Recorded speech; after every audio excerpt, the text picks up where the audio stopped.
네, 안녕하셨습니까. 백범지기 김 선생이 들려주는 백범 김구 이야기. 이번 시간에는 대한민국 임시정부의 마지막 청사였던 경교장에 대해서 말씀드려 보도록 하겠습니다. 자, 경교장이 원래 위치하고 있는 지역은 바로 이 서대문지 일제강점기 때 이미 헐어져 버렸던 돈이문 더 가까이에 위치하고 있었던 것이 바로 이 경교장이 되겠습니다. 근데 당시의 이름은 죽첨장이 되겠는데요. 이는 지금 평동 일대가 죽첨정이라고 하는 일본식 동네 이름으로 되어 있었는데, 이것은 바로 당시에 갑신정변 당시에 일본 공사였었던 다케소의 신이치로의 죽첨을 따서 죽첨정이라고 붙이게 되었고, 그 명칭을 그대로 이어서 죽첨장으로 이름을 처음에 쓰였다라고 보시면 되겠습니다. 당시 우리나라의 사람으로서 경성공업전문학교를 졸업한 2세대 건축가였었던 김세연의 작품이 되겠는데요. 절충양식의 서양식 집으로 지어졌던 것이 이 죽첨장으로서, 당시 이 친일파였었던 최창학은 금광 구성군의 이 금광 개발을 통해서 벼락부자가 되면서 초호화판의 별장으로 이 죽첨장을 짓게 되었다라고 보시면 되겠습니다. 자, 그렇게 해서 건축이 되었었던 1938년도에 죽첨장의 모습이 되겠고요. 내부 자체가 아주 최호화판의 저택으로 건립이 되었다라고 보시면 되겠습니다.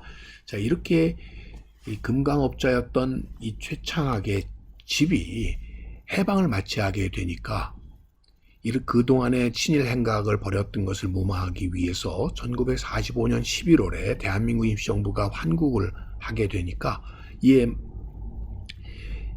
대비해서 임시정부 환국봉영회라는 곳에 최창학이가 소유하고 있던 이 경교장을 제공하게 되었던 것이죠. 자, 그 결과 친일파가 집이었었던 이 죽첨장이 임시정부의 마지막 청사로서 쓰여지는 계기가 되었다라고 보시면 되겠습니다. 당시 대한민국 임시정부를 환영하던, 당시 환영식 개선할 당시에 화장하던 군중들의 모습을 확인해 볼 수가 있고요. 그러다 보니까 임시정부의 국내 청사가 되게 되는데, 1945년 11월 23일 김구주석 등의 임시정부 요인 일진이 귀국을 하면서 경교장에 입주를 하게 되는데, 이것은 오랜 동안 해외에서 망명활동을 하고 있었던 분들이 결국 국내에 거주할 수 있는 공간이 없었기 때문에 그의 친일 행각을 무마하기 위한 하나의 기회주의적인 행동이었다는 것은 알고 있었지만, 결국 이들의 임시정부 청사로서 이 죽첨장이 쓰여지게 되었던 것이고, 결국 이런 일들이 그 후 임시정부가 새롭게 닥쳐오게 될 현실과 고난을 예고하는 암시이기도 하지 않았나 싶습니다. 그래서 1945년 12월 3일 날 대한민국 임시정부 첫 국무위원회가 이 죽첨장에서 이루어지게 되었고요. 그 당시에 경교장에서의 임시정부 요인들의 기념사진의 모습이 되겠습니다.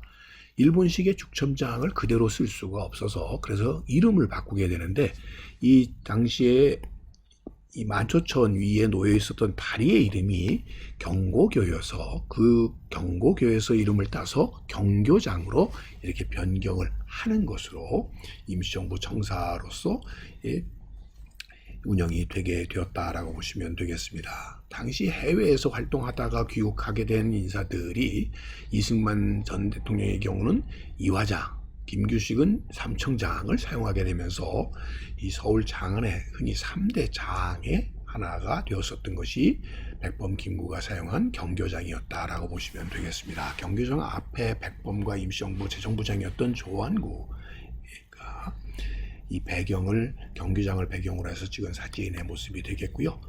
이 아들 김신과 함께 평양에서 열리고 있었던 남북 회담에 참석하기 위해서 출발하기 전에 찍은 사진의 모습이 되겠습니다. 자, 경교장 내에서 그의 친지들이라든지 등과 함께 찍은 사진들이 되겠고요. 당시 임시정부 선전부의 활동 공간으로 사용되었었던 모습을 재현해놓은 것을 확인해 볼 수가 있겠습니다. 당시에 귀빈 식당이라고 하는 것 자체가 지금은 이렇게 복원이 되어서 자리를 지키고 있습니다. 당시 경교장에서의 백범 김구의 모습을 담은 사진이 되겠고요. 이런 친지들과 찍은 사진들, 귀빈식당에서 찍은 사진들을 통해서 그 당시의 경교장에서의 모습들을 확인해 볼 수가 있습니다. 특히 1946년 1월에는 이 신탁독지 반대 집회가 열리고 있었던 경교장 앞에서의 모습이 되겠고요. 이런 데 나와서 호응을 하고 있었던 백범의 모습을 확인해 볼 수가 있습니다. 이처럼 해방 전국 속에서 당시 양대 지도였었던 이승만과 김구는 해방된 제국에서 통일된 국가를 이루기 위한 이런 노력들을 협조적으로 진행하고 있던 중에 결과론적으로는 이 이승만의 남한만의 단독 정부 수립이라고 하는 정업 발언이 나온 이후에 남북한 통일된 정부를 이루어내기 위한 노력을 벌이는 과정 속에서 휴전선을 넘어서 평양으로 가던 당시의 백범의 모습이 되겠고요. 결과론적으로는 이 대한민국 임시정부를 계승한 대한민국 정부가 수립되게 되었으나 백범 김구가 참여하지 않은 이승만에 의한 남한만의 단독 정부가 이렇게 결국 수립되게 되어서 이런 상황 속에서 결국 경교장에서의 백범 김구는 끝내 1949년 6월 26일 암살됨으로써 결국 그의 남북한 통일된 단독 정부의 수립이라고 하는 결국 그 꿈을 이루지 못한 채 쓰러지게 되는 그의 운명하게 된 자리가 바로 경교장이 되게 되었고 이 자리가 그의 빈소가 마련된 자리로 이어지게 되었다라고 보시면 되겠습니다. 이후 최창학은 그의 이 집을 다시 되찾아가게 되었고 1956년도부터 67년까지는 월남 대사관저로서 이렇게 쭉 이어져 오다가 68년도에는 고려병원이 신축이 되면서 경교장은 이 부속된 건물로 쓰여지게 되어 오늘에까지 이르다가 오늘날은 서울역사박물관 분관으로 다시 대한민국 임시정부 청사의 기념 공간으로서 이렇게 자리 잡아서 오늘날 역사적인 사적으로서 이렇게 보존 처리되고 있습니다. 오늘은 상해로부터 충칭에 이르기까지 이런 이국 땅에서 이루어졌던 임시정부의 마지막 청사로서의 기능을 했었던 바로 경교장에 대해서 백범직이 김효가 말씀드렸습니다.